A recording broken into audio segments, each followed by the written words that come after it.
ideas. And again, I think it helps to just pause and remind ourselves of what are the goals of Invest Southwest. And those goals really include four things. One is we want to make sure that we're amplifying, that we're working with the community to amplify local assets. Back of the Yards has tremendous assets, and we want to make sure that we're respecting those, we're amplifying those, we're supporting those. We want to make sure that we're using public investment and focusing that public investment to support local priorities. To that end, we also want to make sure that we're driving private investment to build local wealth. And then finally, make sure that we're integrating strategies for public safety. And so when we talk about 47th and Justine and a development occurring at that site, we're really focusing on these two, on focusing public investment because it's city-owned land. We would bring city-owned or city resources to the process, but then using that to drive private investment on that site. But those two goals also have kind of spillover effects in that we would be supporting and amplifying local assets by reactivating helping to reactivate the corridor, bringing, new residents or new visitors to the corridor based on this development. But then also, it helps with public safety, getting more eyes on the street, getting more activation along 47th Street. So we're really hoping to use this particular development and this RFP process to support all of these goals in Invest Southwest and support the community. And again, this is really a community-driven, or it's intended to be a community-driven process. We want to make sure that what we are developing and what we are moving forward supports the community and builds on local resources and builds on the vision and goals that the community has articulated. We've been doing this, we don't want to reinvent the wheel. We've been doing this through a broad range of engagement activities, including, analyzing and reviewing previous planning documents that have been developed with the community and for the community. Our community roundtables that we have been convening since April. We recently brought on board the Back of the Yards Neighborhood Council as a partner and corridor manager to help to implement Invest Southwest. We've also conducted one-on-one interviews with local businesses and residents, and also continue to engage with the local elected officials. In addition to, the visioning workshop that we had on October 15th and the one that we're having tonight. And again, we don't want to reinvent the wheel here. There's a lot of ideas that have come out of past planning efforts with the community through the quality of life plan and other planning initiatives. And we've also, over the last several months, engaged nearly 100 stakeholders, including local residents and businesses, many of which are directly on the corridor. And these are some of the ideas that we've heard, not just in past plans and studies that have been developed for Back of the Yards, but in those engagement efforts and those one-on-one interviews that we've had with stakeholders, and the visioning workshop that we heard on the, that we had on the 15th, there's a lot of focus on the importance of supporting youth and developing programming for youth and recreation opportunities, making sure that we're prioritizing quality open space and beautification of the public realm in Back of the Yards. Making sure that we're supporting cultural assets and community resources. Housing has come up as an important topic, both the need for affordable homeownership opportunities, as well as opportunities for new housing options for young families and single people that are affordable and accessible to incomes in the community. And then finally, making sure that we're supporting local businesses, not just supporting existing businesses, but attracting new businesses and also supporting the local entrepreneurial community and small business community. And so it's important, again, when we talk about, tonight the focus is on 47th and Justine, but it's important to remember that this is not, we're not looking at this site in a vacuum, and this is not the only thing that we're looking to do in Invest Southwest. And so, with the community, we want a vision for other opportunities in the neighborhood. And this map is not set in stone. This is not something that, we really have finalized. This is just to give the idea or make the point that, 47th and Justine is not the only place where things can occur. And so, we want to focus on this tonight, but as we continue the engagement process in Invest Southwest, as we continue our neighborhood roundtables, we'll be, coming to the roundtables, coming to the stakeholders, to work on other opportunities in the neighborhood where we can, achieve some of these goals and needs the community wants to see. So for example, open space may not be appropriate at 47th and Justine, but there are other places in the community that we want to vision with you that may be more appropriate for open space. And so tonight the focus really is 47th and Justine. And again, I think, when we had our first visioning workshop, we looked at 3 different sites. We looked at 47th and Justine, we looked at Bishop Plaza, we also looked at the Rainbow Building. And I think it's important to talk a little bit about why 47th and Justine has sort of bubbled to the top in terms of a kind of a first step or a priority for this RFP process. And that's really, first and foremost, obviously it is city owned. So we already have control over it. It's easy for the city to do an RFP process around this get developers on board, but also, we've had conversations with the Rainbow owners. Those conversations are ongoing at this point. We can't move that forward, but that doesn't mean we're not going to continue to work on that. And same with Bishop Plaza. I think there's a lot of ideas around Bishop Plaza, opportunities for perhaps the library to locate there, opportunities to work with the property owner to get that building reoccupied. But again, that's sort of a longer conversation. And so in a lot of ways, 47th and Justine is sort of the lowest hanging fruit. And since we can't do everything everywhere all at once, we're focusing on this first. And so I want to turn it over to the design team of Lamar Johnson Collaborative to sort of set the stage for our breakout sessions and our engagement tonight. Hi, everyone. Thanks, Nolan. So I'm Sarah Jacobson again. I've got my team here, Kale, Kakeli, and Aneshka, and you'll chat with all of us again. But our goal for today is to really have a dialogue. And we had a couple hiccups the last time we set up the Zoom meeting, but this one we actually have some breakout rooms. So we're hoping that we can get into smaller groups and really have some dialogue around what the development opportunities are on 47th and Justine. And really specifically want to dig in the most about the more public parts of that area, which are going to be the ground floor uses. So what are some really great ideas for active ground floor uses that can support the community priorities on that site? Let's go to the next slide. And then we've got, the overall site. I think everyone on this call is familiar with the site, 47th and Justine. It's about 120 feet by 125 feet. And it's owned by the city, as Nolan pointed out. Let's go to the next slide. So we've had a lot of conversations about housing, and we can talk some more about it, but just really as we've pulled in our, the development partners or the market analysts. So we've had Malik from Compass, which is a real estate group that's actually working in back of the yards, and Landmark, who've helped us to just do some market analysis about what are some types of program that will, to Nolan's earlier point about, the goal of DPD wanting to drive some private investment to the site. What are the highest and best uses that make sense there? And housing is one that does make sense. It has come up in the previous plans, some of the engagement discussions, and the need for quality, affordable housing. It does meet some of those RFP or the Invest Southwest goals of being able to focus and drive private development to get more investment in the corridor, to bring money to the corridor, to provide amenities for the residents of the corridor. So that private development helps to offset what some of these amenities that the community wants to have. So that's important to get that. We've got to do a little bit of a balance and a trade-off. And just really looking at, the new residential housing, it's, looking at it as a catalyst for the local business. That's something else that we'd heard, was how to support the existing local businesses that are already there and have been invested in the community for generations. How is this something, if there's, some more people who are living on 47th and Ashland, that those are people who need the services and the goods and the jobs that your local businesses provide. So that's an important part of it.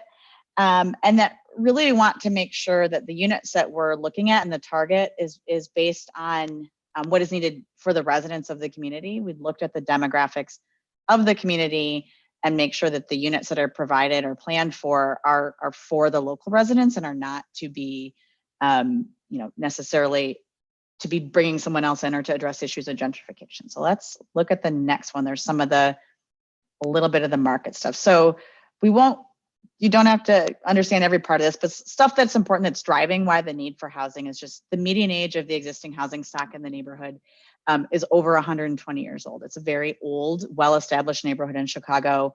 But many of those single family homes they're old. They need a lot of work. It's very expensive to maintain. There's almost no new development. So there doesn't offer that kind of an option for rental or ownership in the community. And given some of the overall demographics of the neighborhood, it's driving it to realizing we'll need some kind of public subsidy for the housing development. But looking at, if you see there's a note there, a couple things that are really important to note that are unique about back of the yards. The average household size of 3.44 is nearly an entire person more than the average household size for the city of Chicago as a whole of 2.49. And then the median household income is just shy of $35,000 a year. And it's a really young neighborhood. There's very few, there's only 6.5% 65 years or older in the neighborhood. So it's a young and growing neighborhood. There's lots of families, there's lots of young people there. It's 51% renters, so there is a rental market.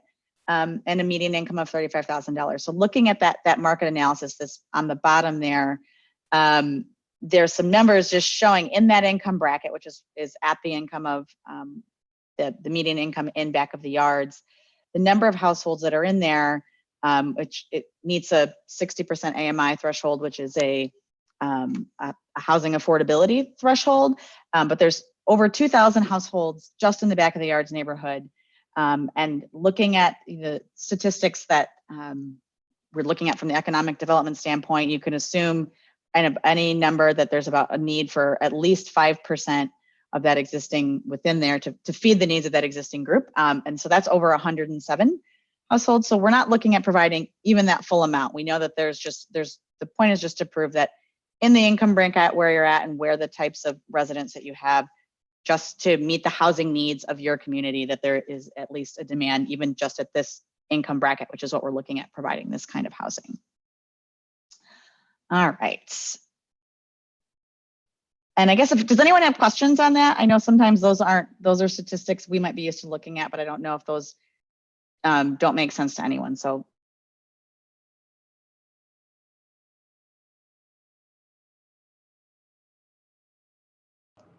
I have a question. This is Jesse.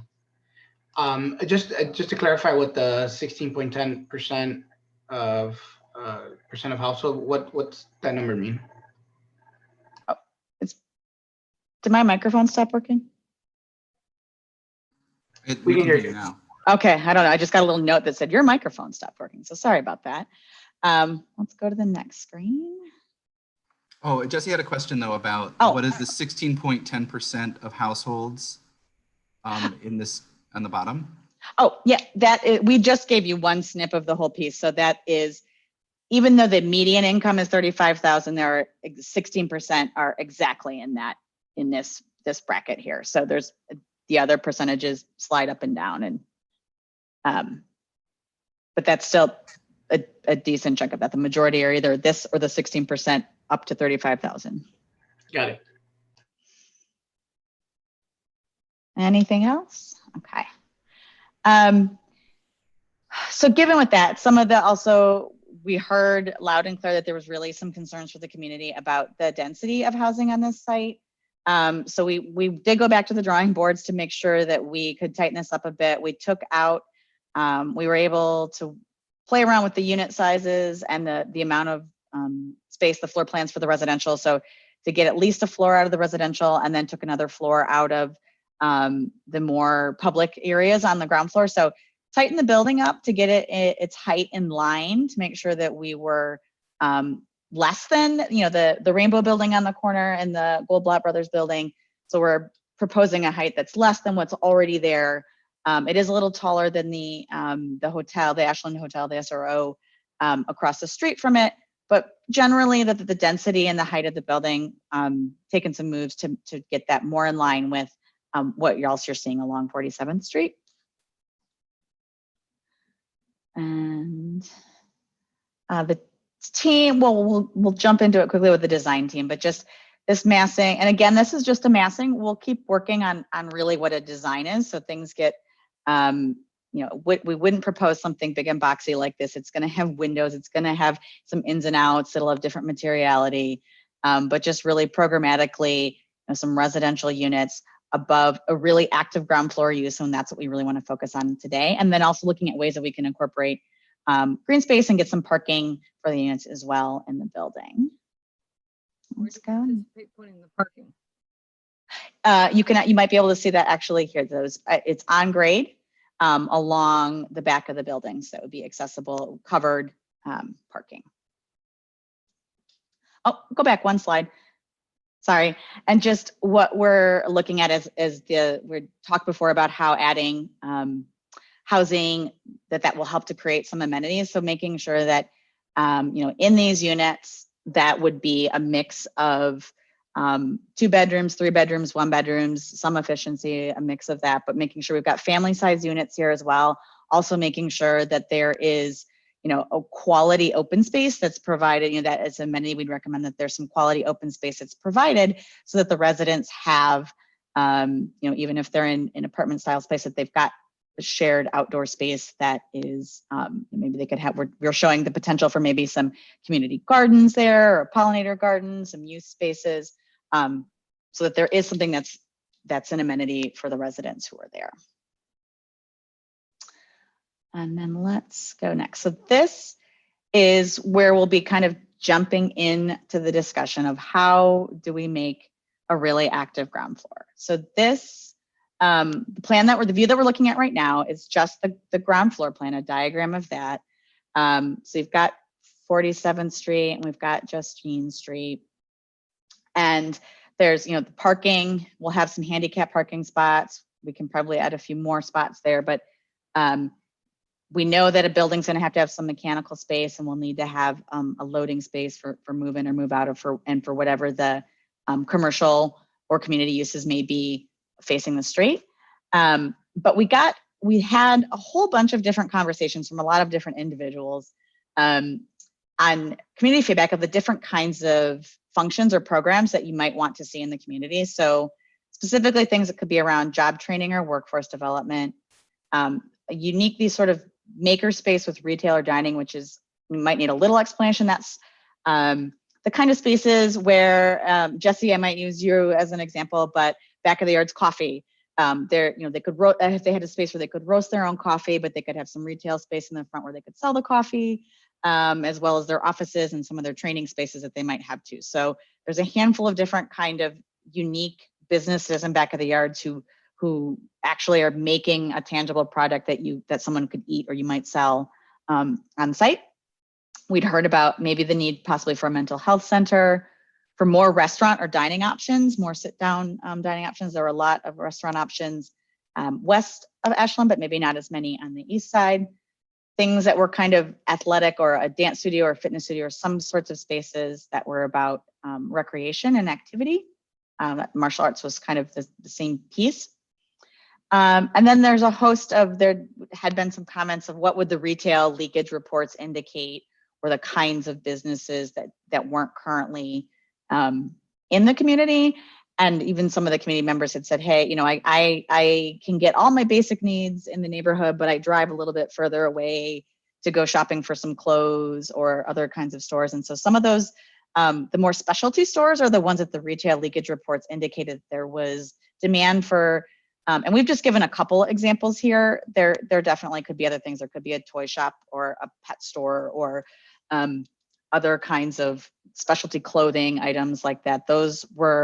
Both of those, I think, combined was almost $20 million of retail leakage from the corridor annually. Of those are the kinds of stores that could attract businesses, the hobbies or unique skills that people had. And we are open to other suggestions. I think we've got it both as a polling question and or if anyone wants to just throw out suggestions, but the kinds of things that you'd really like to see in the space that would be for the community. Yeah, and so we're going to do a couple polling questions, and then we'll have more time in the breakout rooms for people to talk about kind of the specific things they'd like to see at the site. So So we're going to try our luck here. I hope everyone's ready. We've got a couple polling questions for you, again, just to sort of get a sense. And these are anonymous, so you can be 100% honest and unfiltered. I mean, unfiltered within, you know, you have to select from some choices, but you can be honest in these. So the first question that we want to ask is around those non-residential uses. And so at 47th and Justine, what types of non-residential uses would you most want to see on the site? And you can pick up to 3. And so you should have a little window should have popped up on your screen.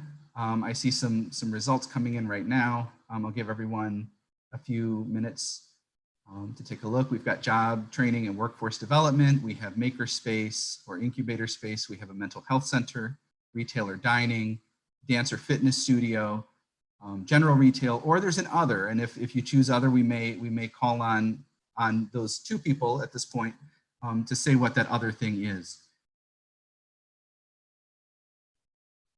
And so we're at about 60%, 70%. Give everyone another 30 seconds or so. And that's amazing. Most surveys I send out, if you get above a 50% hit rate, you're doing great. So we're at 72%, 77%. And I'm going to call it in 5, 4, 3, 2, 1. And so top of the list looks to be job training and workforce development. 76% said job training and workforce development, followed with 53% saying general retail, so art supplies, bookstore, music store, those types of amenities. And then after that, it looks like maker space and incubator space. And so this is good. So we will use this information. I'm going to go ahead and stop that poll. We'll go on to the next one. Oh, actually, if the 2 people who chose other, if you guys, if you feel like chiming in and letting us know what that other use might be.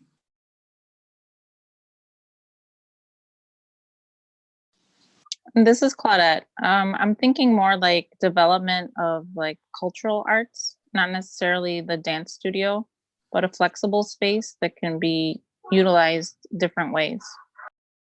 Okay, that's great. And does the other person who chose other want to share what they are thinking?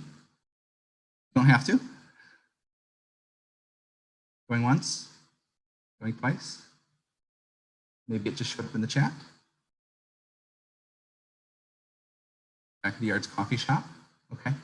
We'll go on to the next question. So the next question is about density. And, you know, we understand that what's being, some of the massing models and concepts that you've seen at the visioning workshop and here tonight, you know, show a multi-story mixed use building with housing and ground floor, you know, some sort of ground floor uses. And I think we want to understand, you know, when we talk about, you know, trade-offs and balancing the needs of the community with housing and retail uses, are you comfortable with slightly greater density at this site? That would mean the taller building.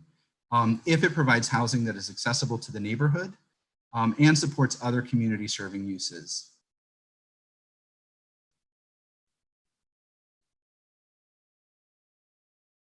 And again, you know, the thinking is, you know, when we look at those housing numbers that Sarah presented, you know, there seems to be a need for, you know, more diverse housing options. The housing stock is really old in the neighborhood. It tends to be, you know, single family homes and duplexes. And, you know, looking at sort of the income brackets in the neighborhood, you know, there may be an opportunity to provide some housing that supports community residents or gives community residents more options, and also could support businesses that, you know, occur in the ground floor. And so we're at 70% response. I don't know if anybody else wants to get in before I close the poll. I'll give you 10 more seconds.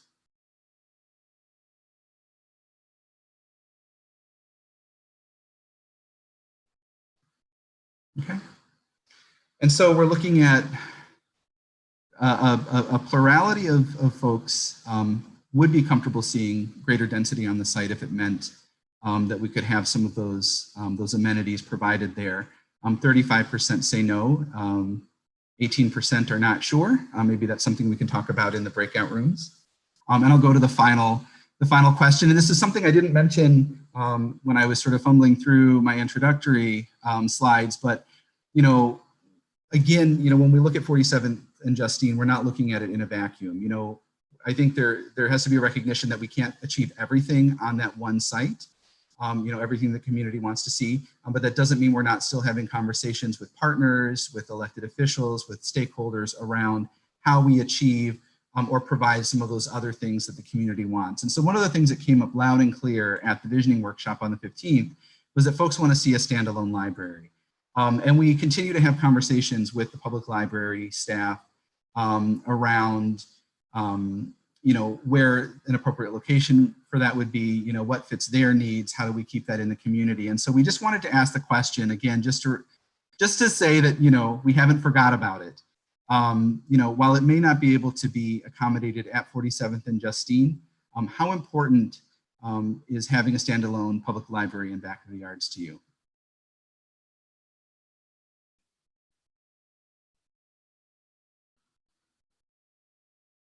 And we're getting the fastest response rate of any of these polls on this particular question.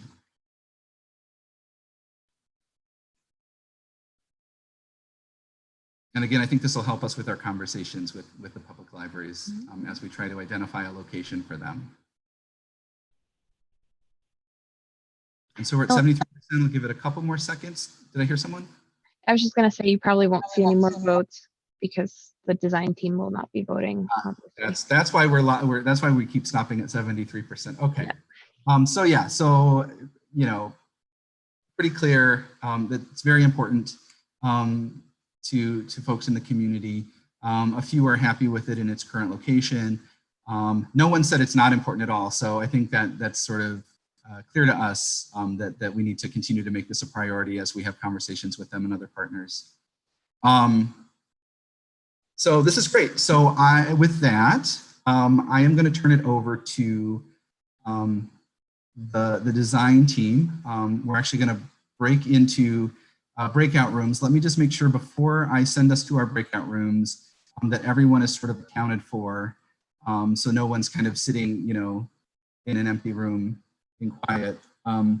So we'll have about probably about 20 minutes to discuss in the breakout rooms, and then we'll come back together and we'll do a little report out and talk about next steps, and then we'll have you on your way this evening. So let's hope this works, everyone. Let's hope this works, everyone. Cross your fingers. All right, so I do want to say, I know we're over time. I hope if everyone's all right, spending another 10 minutes or so. I do think it'd be important to kind of hear a little bit of what what each of the breakout rooms discussed, but keep it to like 5 minutes each, if that's possible. And Kelly, I'm going to nominate you since no one in our group wanted to Someone must be report out. So we had a really good conversation about more specifics of actually, yeah, that might be easier. Craig just said what not should go on the site. We did have good conversations about what type of workforce development we work on the site, not just culinary. I think there's a mention of business focus. There's also a mention of maker spaces, but a good point was also made by Eric that a lot of the schools in the area also have some of the recreational space, the classrooms, even culinary spaces that students and the youth can have. So a good thought for the next step is to think about what that next step is for students who are already learning those skills in school, and as they move into their later teen years and as young adults, how they can be better set up if they want to pursue that business or that profession and stay within the neighborhood. And we may be able to facilitate that on those first maybe 2 floors. Let me see if I'm missing anything else. I think it's cover it. The comment of just piggybacking on what's already here to just really Yes. making the most of the existing assets to leverage and beyond that. And then we definitely had some discussion about just the balance between, the socially driven community focused spaces that we know this community needs and how to offset those with some of the kind of, rent driving retail sort of uses that might just help to subsidize these kind of pieces, and how do we strike the right balance? Breakout room number 1. What did you guys discuss? So we, Jesse, I believe, if you're still game, we're going to have Jesse kind of talk about, kind of summarize what he kind of got voluntold, I guess. I won't say he volunteered completely. Yeah. Can everyone see the screen? Yes. Okay, Yep. great. Yeah, so basically there was a couple of things that were discussed. One was, I think we agreed that there's a need for a mental health like wellness center, but maybe that's not the right place for it. But I think what everyone was agreed on as well was definitely the need for workforce development and some retail space, specifically. Doing for restaurant and beverage industry, doing certification and training to get folks from the community into jobs, well-paying jobs in the industry. Specifically, like one thing that we do is we do that in the coffee industry, and we work with the Specialty Coffee Association to do certifications that help folks get into that field. And then also talked about possibly having a community flexible space, specifically maybe like a tap room connected to a brewery that can be locally owned, Latinx POC owned. There may not be enough room for the actual brewery to be there in a space like that, but definitely a tap room. And one of the things that was discussed that, having like a children's play area, and it was mentioned that, some of these spaces, the breweries tend to be good for that, because the adults can do their part, while the kids can have an area to play, and many breweries kind of provide that. There was some concerns with the parking and some of the housing, the units, given that there's another proposed housing unit on Ashland. But for this space in particular, that definitely I think the workforce development was something that really resonated with some retail. The other concerns were that if we're going to do like smaller businesses and impulse like a small businesses from the community to start businesses, I guess the potential of high rent to be in here because of the cost of development is of concern, and that's something that would hopefully be addressed as well. Great. Thanks, Jesse. This is good. All right. So I want to just really quickly take us through kind of the next steps. So I think it's important. So again, we've had our visioning workshop on the 15th. We had this additional workshop tonight.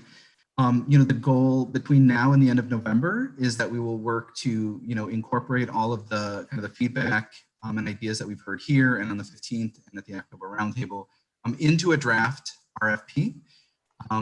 We will share that with everyone who has participated in these engagement sessions, probably a week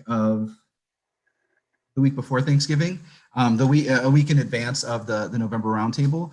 We'll then come to the November Roundtable prepared to discuss the RFP with you one more time. And so that'll be another opportunity to get feedback and ideas, make sure that, everything that has been incorporated into the RFP reflects, the things that we've heard here tonight and on the 15th, that we haven't completely missed the mark. And then the hope would be to release that RFP at the end of November. Give development teams 3 or 4 months. I think we're looking at 4 months since, because of the holidays, to develop proposals to that RFP. And then next year we would come back to this group, to the neighborhood roundtable, to review those RFPs, to identify kind of the top choices, and then again have a community engagement process around those shortlisted development teams and proposals, with the hope of sometime next year, awarding the site to a developer. So that is those are the next steps. So I think, we'll take all of this information back and continue to refine the RFP, and then look to reconvene with you in a couple of weeks around that. I just want to make sure we've got a couple. Nolan? Yeah. This is Sonia. We have one comment from Angie in the group chat. She's asked if there's anyone at DPD who would like to see a rough draft of the 20th Ward Community Planning Team. Absolutely. Expectations, yes. Angie, Yes. please go ahead and send that along to us. We'll make sure you have our email addresses. We have yours. Yeah, and for what it's worth, we'll also circle back with Alderwoman Taylor on this, on kind of the conversation this evening, on the next steps towards that RFP, and make sure that we're kind of walking in the same direction. So I just want to be respectful. I know we're kind of 10, 15 minutes over. I don't know if there's any sort of final questions or comments that people want to provide before we get going this evening. But I do want to thank everyone for taking the time and extra time, to talk through their ideas for this site and help us move this forward. Yeah, it was great to actually hear some of your voices and not just have chats and see faces and get a little bit more. It's easier to have a dialogue. So thank you. Yeah, those breakout rooms work, don't they? They do. Yeah, they worked great. I miss doing these in person. This is it's a better process when we can really, be around the same table and color and get the markers and pens and things out. But it was great to actually talk to everyone. Thank you for your time.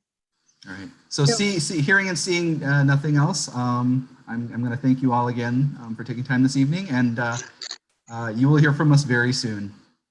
Thank you. Thanks. Thank you. Thanks, everyone. Have a good evening. Bye. Thanks, everybody. Thanks, everyone. Thank you.